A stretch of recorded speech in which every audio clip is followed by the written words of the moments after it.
The 20th century was just profoundly defined by unimaginable devastation. Think about it. 2 world wars, the horrors of the Holocaust, a total fracturing of the global order. The world was quite literally burning. And in the face of this absolute human catastrophe, you have to wonder, how did intellectual and religious thought even survive? How did people make sense of a world that seemed to have completely lost its moral compass? Well, today's explainer is all about this incredible intellectual survival response to those global crises. It's a movement known as Neo-Orthodoxy, and right at the center of the whole shebang is the revolutionary theology of a guy named Karl Barth. Okay, let's dive into this. Here's our roadmap. First, we'll look at the rise of Neo-Orthodoxy. Second, we're going to see how it confronted some really harsh political realities. Third, we'll answer the big question, who is Karl Barth? And finally, we'll unpack his theological revolution. Section 1, the rise of Neo-Orthodoxy. Let's start by setting the scene a bit. Imagine America in the 1930s. The nation is totally reeling, not just from global conflicts, but from these really deep internal cultural fractures. To really understand why a new movement was even needed, you kind of have to look at the massive divide happening at the time. On the far right, you had American fundamentalism. Now, in many ways, this group had become quite anti-intellectual. They were rejecting modern thought and basically retreating from the broader academic world. Then on the left, you had Protestant liberalism. They had adopted this overly optimistic view of human progress. But as you can guess, the devastation of World War I completely bankrupted that optimism. People quickly realized, you can't just sing kumbaya when the trenches are literally filled with mustard gas. So enter the center column, Neo-Orthodoxy.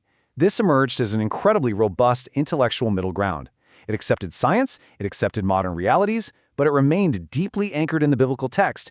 So what exactly is it?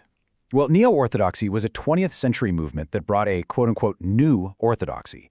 It actually reached back to the rigorous theology of the old reformers, specifically thinkers like John Calvin. But here's the kicker. It fundamentally refused to reject the modern world. This is absolutely crucial to grasp. These thinkers did not see science or biblical critique or the expansion of urban life as the enemy. Not at all. They embraced intellectual rigor. The idea was that you could worship with your mind, accept the scientific method, and still hold deeply orthodox views. Section 2. Confronting political realities. Now, this intellectual movement wasn't just happening in a vacuum or hidden away in the ivory towers of academia. It was directly forged by and directly confronted the violent, messy political realities of the 20th century. So the crucial point here is captured perfectly by the prominent public theologian Reinhold Niebuhr. He said, original sin is the most empirical of all doctrines. Think about what empirical means for a second. It means you can observe it with your own 2 eyes. It's visible, it's tangible. The optimistic liberals of the prior generation, they really didn't want to talk about human sin. They genuinely thought the 20th century would be this ultimate era of human progress. But Niebuhr and the Neo-Orthodox thinkers, they pointed out that you didn't even have to debate whether human evil existed. All you had to do was look at the battlefields of World War I or the horrifying atrocities of the Holocaust. Sin was empirical. It was a stark, visible reality that absolutely had to be dealt with. Because they took human flaws so seriously, the Neo-Orthodox movement issued some pretty stark warnings about political power. They argue that all nations, no matter which one, have severe limitations in their virtue. Basically, no single nation is synonymous with God's will. God is transnational. So anytime a modern country tries to claim absolute divine authority, it is crossing a very, very dangerous line. This theology was a massive warning against putting blinders on when the state starts demanding your absolute allegiance. And honestly, there is no better example of facing this down than Dietrich Bonhoeffer. He was a student of the theological movement and a pastor who watched his own state wildly overstep its boundaries. According to his theological framework, when Nazism demanded ultimate authority, it completely ceased to be a legitimate political power and became an illegitimate one. Driven by this deep conviction that this power literally had to be stopped to save civilization, Bonhoeffer famously participated in a plot to assassinate Adolf Hitler. It was a decision that ultimately cost him his life in a concentration camp, but he put this theology, this idea of confronting illegitimate power, into ultimate practice. Section 3. Who is Karl Barth? Behind Bonhoeffer, and really behind this entire massive shift in global thought, stands one primary architect, a man so influential, historians and scholars often refer to him as the Second Augustine. Let's meet Karl Barth.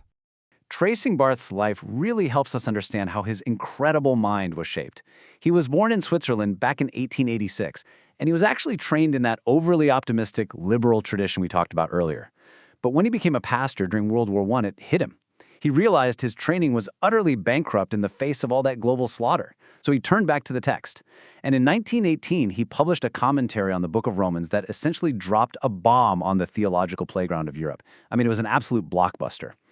Later on in the 1930s, as the church in Germany started saluting Hitler, Barth authored the Barmen Declaration. This was a fierce confession of faith basically stating there is only one Lord, and it certainly isn't the Führer.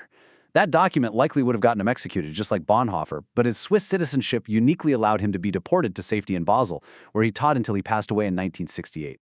Now, what's really interesting here is the artwork on this famous Time magazine cover. If you look closely at the illustration behind Barth, right over his shoulder you'll see an empty tomb. It symbolizes the resurrected Christ. Even a massive, mainstream publication like Time recognized the core of his message. But more importantly, this coverage proves his status as a true public theologian. You see, in the mid-20th century, theologians weren't just isolated academics locked away in a library. They were actively shaping culture. They were offering meaning to a profoundly broken society right on the covers of the most popular magazines in the world. To say Barth was a prolific writer is honestly a massive understatement. While he was teaching, he began writing his magnum opus called the Church Dogmatics. It is so incredibly vast that just the section covering the doctrine of reconciliation, just that one part, is roughly 1,800 pages long, literally enough to keep you busy for years. It takes a lifetime to read all of his work, but his frameworks completely rewired Protestant thought. Section 4. Barth's Theological Revolution. Let's move to and see how this builds into the specific, core concepts that made up Barth's massive theological framework. So Barth believed the primary issue with modern thought was that humanity kept trying to tame, or somehow control, the Word of God. He aggressively went after three specific groups for doing this. First, scholars, the ones who treated the text merely as a puzzle of historical mysteries to be solved and intellectually mastered. Second, classical liberals. These folks had essentially neutered the concept of Jesus, turning him into a tame, safe, middle-class ideology with absolutely no prophetic bite. And third, the social gospelers. They stripped away all the complex theology about God's transcendence and human sin and just reduced the text into a purely ethical guidebook. Barth argued that all three of these groups were trying to control a God that, quite frankly, simply cannot be controlled. To combat this whole taming of the divine, Barth emphasized a concept known as the holy other. Now, whether you spell that with a W or an H, the meaning is intense. It means God is totally separate from humanity in his sovereignty, majesty, and holiness. Liberal Protestantism had really tried to make God our pal, our good buddy, or as people often say today, the man upstairs. Barth vehemently rejected this. For sure, for him a God you can easily comprehend and put into a neat little box, that is not the God of the universe. And this brilliantly illustrates his next rather shocking point, his absolute disdain for the word religion. I know, sounds crazy, but for Barth, religion is mankind's arrogant attempt to work their way up to the divine. It's trying to please the gods through pious acts or intellect or human effort. It's an upward striving. Christianity, in his view, is the exact opposite. It's not something we build. It is God choosing to graciously disclose himself downward to humanity. The idea is we don't figure God out. God reveals himself to us. So if we synthesize this massive, complex intellect into 5 core pillars, it looks a little something like this.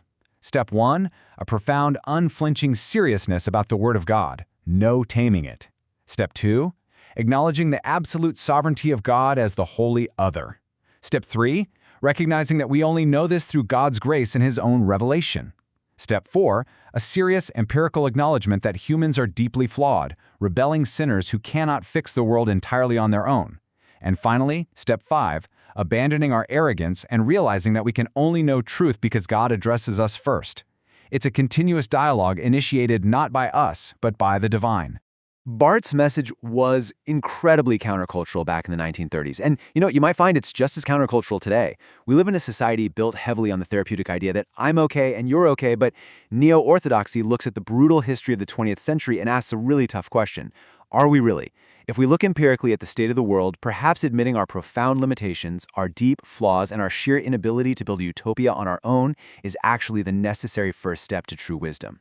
It's a challenging, heavy thought, but one that completely reshaped the intellectual landscape of the modern era. So what does this mean for us today? That is something I'll leave you to ponder. Thank you so much for joining me in breaking down this fascinating explainer of history and theology.